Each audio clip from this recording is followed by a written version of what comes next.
I'm going to walk through this bass the way I would if I were sitting across from you in a practice room, trying to decide whether it's worth the cash you're about to spend.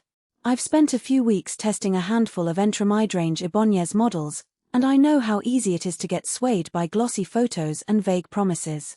Link is in the description if you want to check the product details on Amazon. My goal here is to strip away the hype, look at how the instrument really behaves in a typical gig or rehearsal, and help you figure out if the ICB620 lands in the sweet spot of your budget and playing style. First off, the biggest hesitation most buyers have with a bass in this price bracket is tone. You want something that cuts through a mix without sounding thin, but you also don't want a massive, studio-only instrument that feels out of place on a small stage. The ICB series tries to solve that with a Bartolini BH2 neck pickup. In plain language, Bartolini is known for a warm, resonant character that gives you a solid low end while keeping the mids articulate. When I plugged the ICB620 into a modest 15-watt amp and ran a funk groove, the low strings stayed tight and punchy, and the higher notes didn't get lost in the mix. It's not a high-gain, aggressive metal tone, but for pop rock, soul, and jazz fusion it feels genuinely musical. Playability is the next practical hurdle. A lot of basses in this tier use a single-piece neck, which can feel cramped in the lower register.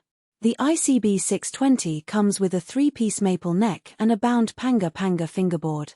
The 3-piece construction adds a little extra stability, and the bound board gives a smooth feel when you slide between positions. I tried a couple of fast scalar runs in the 24th fret area, and the hand didn't get caught on any sudden neck twists, something that can happen on cheaper one-piece designs. The 19mm string spacing on the Mr. 5S bridge also matters.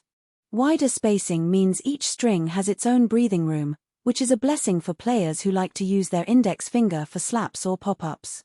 I found the spacing comfortable for both fingerstyle and pickwork, and it reduced the amount of muting I had to do during a fast passage. Now let's talk about the body. The ICB620 uses Okoume wood, a lightweight hardwood that's popular in mid-range guitars but isn't as commonly seen on basses. In my hands, the instrument felt a touch lighter than a typical alder or ash body, which translates into less fatigue during a 2-hour gig. However, the lighter weight also means the bass can sit a bit higher on a strap, which might be a minor annoyance if you're used to a heavier instrument that naturally hangs lower. The sleek black flat finish looks understated, and the gold hardware on the bridge and tuners adds a bit of visual flair without being over the top. One area where the ICB620 makes a trade-off is its electronics. It has Ibanez's custom 2-band EQ bass and treble controls only. For a player who wants a quick, straightforward tonal deal-in, this simplicity is a plus. You can drop the bass for a cleaner tone or boost the treble for a brighter slap, and you're done in seconds.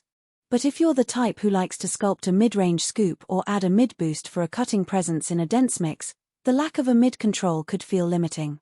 In a studio setting where you can rely on an outboard EQ, it's less of an issue, but on stage it means you'll have to compensate with amp settings or pedals. So, who should actually consider buying this bass? If you're an intermediate player who's outgrown a beginner 4-string but isn't ready to drop $1,200 on a premium model, the ICB620 offers a respectable step up. It's especially appealing for gigging musicians who need a reliable, road-ready instrument that won't break the bank. The tonal warmth of the Bartolini pickup and the comfortable neck make it suitable for styles that rely on groove-think funk, R&B, classic rock, and even light progressive stuff. The decent weight and balanced strap feel mean you can stand for a whole set without the usual shoulder ache.